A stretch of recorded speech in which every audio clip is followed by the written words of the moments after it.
Living in Crestfield Park was supposed to be the reward I gave myself after 15 years of nonstop work. My name is Marcus Ellison, and at 38 years old, I had spent nearly half my life building my software company from a humble idea in my basement to a business employing over 70 people. It had been a grind, a lonely, sleep-deprived grind full of code, coffee, and perseverance. But when it paid off big.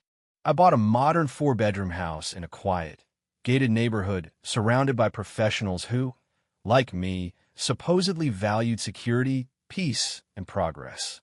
Alongside the house came the car of my dreams, a customized yellow Lamborghini Urus I'd waited 6 months for. Crestfield Park appeared perfect on paper.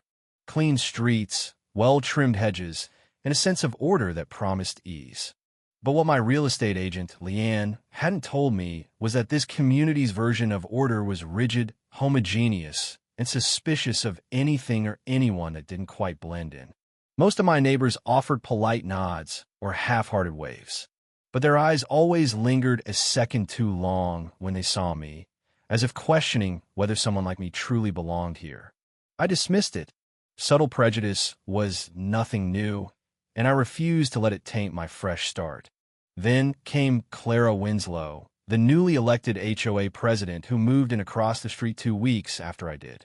Clara, or CJ as she insisted, was the embodiment of suburban authority blonde, perpetually dressed in coordinated loungewear, barking into her phone loud enough for the whole block to hear, and walking around like she owned every inch of the community. Within days of her arrival, I got a warning notice about my trash bins. Then it was the design of my flower beds. After that, concerns over the unusual number of visitors at my Hanami development team, who came by once a month for meetings. It didn't take long to see the pattern. But things escalated the day Clara found out about my Lamborghini. That Saturday, I was in my upstairs office polishing off code for a high-stakes client delivery. Down in the garage, my Rottweiler's King and Titan lounge beside the car like living statues. I kept the garage closed, not because I was hiding anything, but because I respected my vehicle and because King and Titan liked the cool floor. Both dogs were well-trained, protective, but never aggressive without reason. I'd left the side door to the garage unlocked since my neighbor Terrence had asked to borrow my pressure washer. When I heard barking deep, stern barks, I knew something was wrong. I checked the security feed on my phone and nearly fell out of my chair. Clara was in my garage. She had my car keys in one hand and her phone in the other, circling my Lamborghini like a self-appointed inspector. King and Titan were alert but keeping their distance. I bolted downstairs. When I opened the door to the garage, I found her cornered by my dogs, holding my keys like she had every right. Her voice was sharp and defensive. This vehicle violates HOA regulations on aesthetic uniformity. Yellow is specifically banned. I'm documenting this for immediate action. I stood frozen for a moment. Then I said calmly but firmly, "What are you doing in my garage, Clara?" She didn't flinch. "Oh, thank God. Control your animals. I'm doing my job." "They're doing theirs," I replied. An official HOA business doesn't include entering someone's property or stealing car keys. I didn't steal anything. The door was unlocked. You still crossed into private property without permission. That's breaking and entering. She raised her chin. As HOA president, I have rights to inspect visible violations. I pulled out my phone and hit record. That's not how the law works.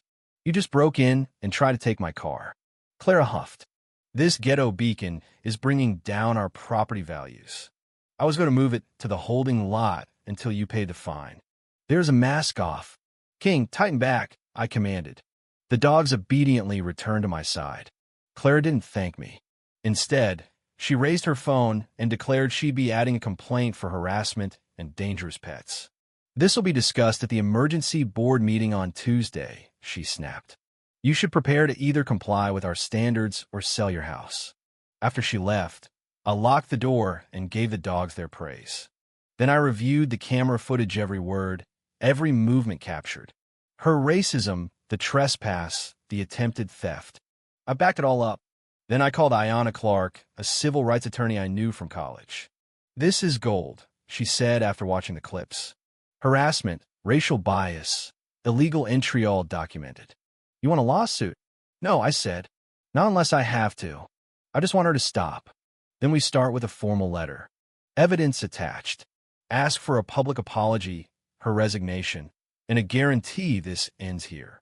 I delivered the letter to her mailbox Monday morning and dropped another off to the property management office. Mrs. Estela Moreno, the community manager, was horrified when she saw the footage. She had no right, she said, shaking her head. We'll be addressing this. But that afternoon, I received a letter from her husband's law firm. He accused me of harboring dangerous dogs and demanded I surrender them and pay a $5,000 fine. Ayana laughed when I forwarded it. He's a real estate lawyer, she said. Way out of his league. We prepared for the HOA meeting. On Tuesday evening, I put on my best suit. Terrence came too, armed with his own footage of Clara entering my garage. When we arrived, the room was packed far more people than usually showed up. Clara sat at the center like a queen on trial. Her husband stood behind her, silent and stone-faced. She began spinning her tale, claiming she had merely been concerned that I'd set my dogs on her when she politely asked about my car. She even tried to portray herself as the victim. It was my turn. Rather than tell you, I said, I'll show you. I played the footage on the projector. Every resident watched in stunned silence. They heard her call my car a ghetto beacon, saw her pocket my keys, and heard her threats. By the end, the mood in the room had changed completely. When Clara tried to dismiss the footage as edited, Mrs. Moreno cut her off. That is a lie. The HOA bylaws do not grant you authority to enter private homes without permission. I handed out copies of the rules to every board member. Clara's husband attempted damage control, suggesting a private discussion. I declined. I want public accountability. She sent out lies. She entered my home. She tried to steal from me, and she slandered me and my pets. Then more neighbors stood up. Terrence spoke first. My camera shows her walking into Marcus's garage uninvited. Then another neighbor. Then another. One woman shared how Clara tried to cite her over her gardener's schedule, then tried to extort her support for banning rentals. One by one, Clara's pattern became undeniable. The board voted 41 to suspend her from the HOA immediately. The only vote in her favor? Her own. After the meeting, Clara's husband approached me with an offer. Drop all claims and they'd retract everything. I told them it wasn't enough. I wanted her resignation, a formal apology to every homeowner, and a donation of 40 hours of community service at the local housing rehab nonprofit. Is this blackmail? She asked. No, I said. It's an alternative to legal action. Take it or leave it. They took a day to think. The next evening, we met again. Clara handed me a signed apology, resignation, and service commitment. Her husband signed off on everything. Within weeks, they listed their house and left. It sold quickly to a kind couple DR. Ravi Mehta and his wife, Lilaho, brought samosas to welcome me the day they moved in. King and Titan sat politely by their feet, waiting for a snack. Crestfield Park had changed. I became vice president of the HOA. Terrence was elected secretary. We rewrote several of the old rules and eliminated vague, subjective language that Clara had abused. Saturday mornings became informal gatherings in my driveway. The yellow Lamborghini that once made me a target became the community's favorite photo op. Kids loved it. Parents appreciated the transformation. One day, Estella told me, "You should run workshops for other HOAs."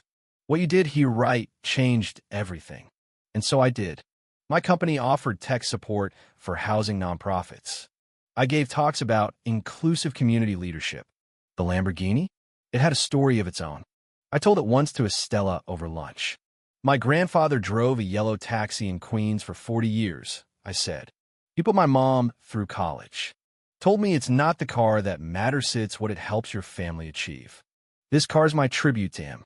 Months later, a producer from HGTV visited. They were filming a series on community transformation, and Terrence had nominated Crestfield Park. The producer was fascinated by the story. I agreed on one condition: no footage that would publicly humiliate Clara. Surprisingly, Clara agreed to participate. We met once, mediated by the producer. She looked different, worn, quieter. She admitted that working in the housing project had changed her perspective, that she saw now how fear of change had driven her behavior. Not an excuse, but at least a start. The episode aired months later. Clara's interview was honest. My yellow car rolled across the screen, now a symbol of progress. The morning after, I found a note in my mailbox. A certificate naming King and Titan honorary community ambassadors. The card simply read, "They did their job perfectly." CW. That spring, Crestfield Park raised funds for the housing nonprofit at its annual event. The idea? Richard Winslow's. Clara's husband had stayed involved. Standing in my driveway that morning, watching neighbors laugh and children line up for a ride in the car once deemed too flashy, I felt it deep in my bones. Some things aren't meant to blend in. Some things are meant to stand out, so the whole world can see the change they bring.